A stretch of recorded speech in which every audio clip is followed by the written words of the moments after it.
Welcome back, everyone. We're going to add an additional session to the Total Performance Management series. We'll call this Session 12, and the title for today is The Use of Calibration in the Performance Management Process. Why the need to even add another content item since we have so much that has been provided over the last 11 sessions, but it's a big topic, this overarching topic of performance management. We covered a lot of ground, but there is an essential element to this process that has really emerged over a number of years, and I'll share a bit historically on how I came across it.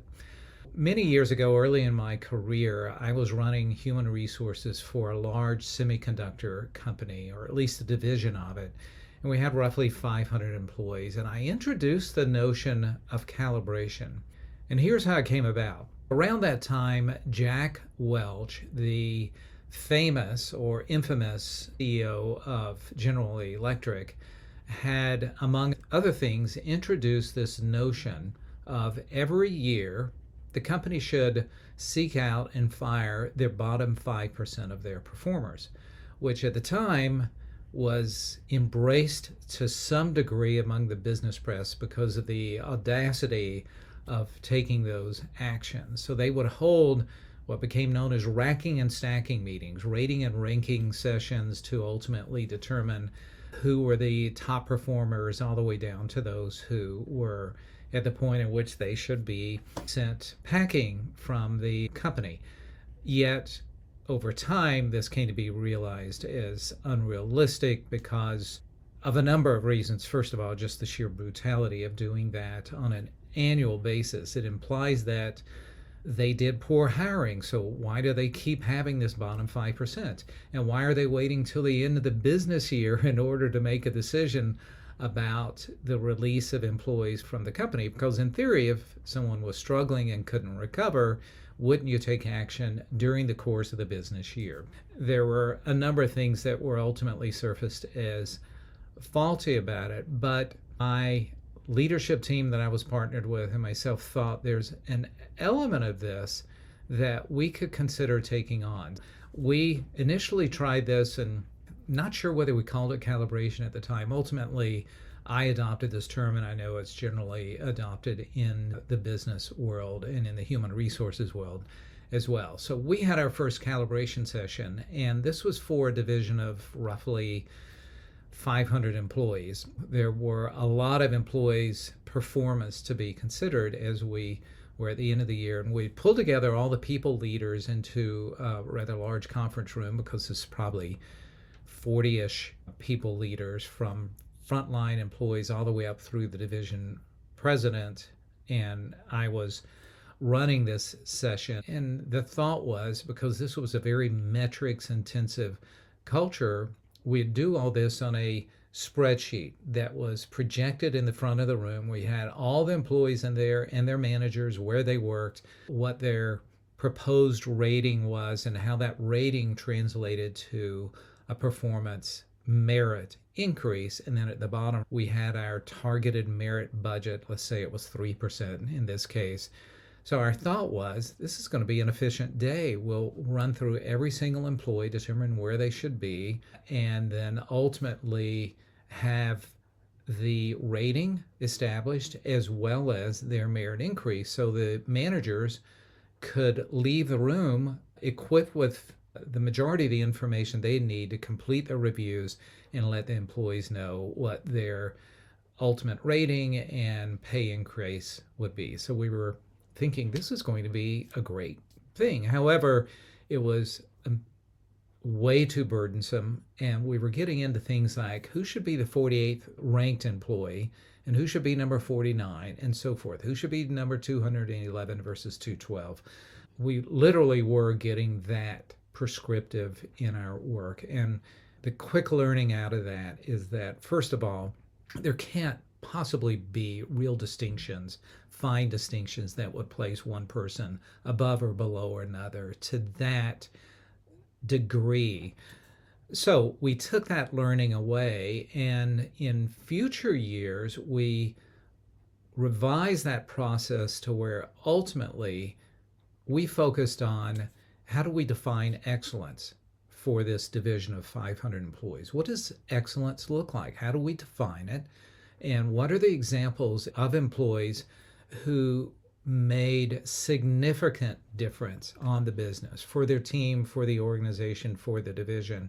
And the notion here was that if managers could come together, kind of hold each other accountable also to the defining what excellence looks like, then they could walk away from the meeting now understanding whether any employee within their organization hit that high standard of excellence.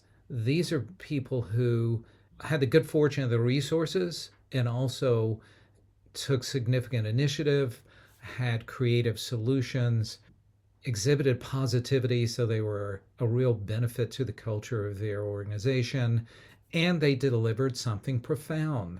Those were roughly the ground rules by which we determined what excellence would look like.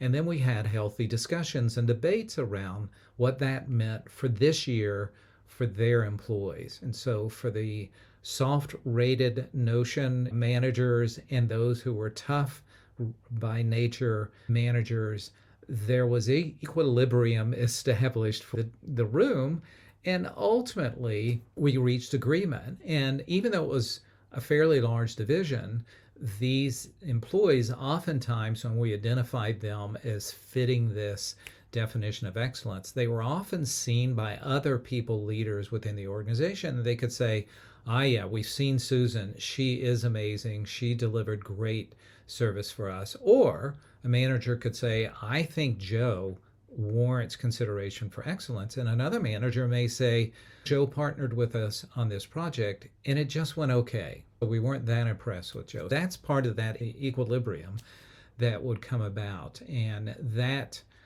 process in and of itself was a healthy way of ensuring that managers held each other accountable and reached ultimate agreement for this business year of what excellence looked like. And those employees should be given special consideration in terms of pay increase and recognition, possible promotion if it was warranted, and so forth. And that's what I've carried forward in my consulting work with other companies who consider doing this. It's a great exercise of determining what outstanding performance looks like. For those of you who listened to or saw my session on to rate or not to rate, I had made an ultimate recommendation that you could do some simple distinctions of outstanding, successful, and opportunity for development. Positive tone with the notion that most employees to some degree are successful in their performance. And instead of making these fine distinctions in the ratings, we would instead give managers breathing room to let the content of the review stand on its own. But we did also give room for those exceptional conditions in which a handful of people did extraordinary things and they should be called out. And if people are struggling for any number of reasons, they're new to the job, they may have just been promoted, or they may be struggling for reasons of concern. But that had been, if you recall, the recommended distinctions of ratings if there was still an interest to do that type of practice. There's reasons to consider not doing them at all, but you really have to have a very capable leadership organization to pull that off. In the context of that outstanding, successful opportunity for development rating process, determining the outstanding employees can come through this process of calibration, roughly in the manner that I described it. The advantages, of course, are along the lines of first, fairness and consistency, enhanced objectivity, because now you've pulled those leaders together to level set the definition of excellence.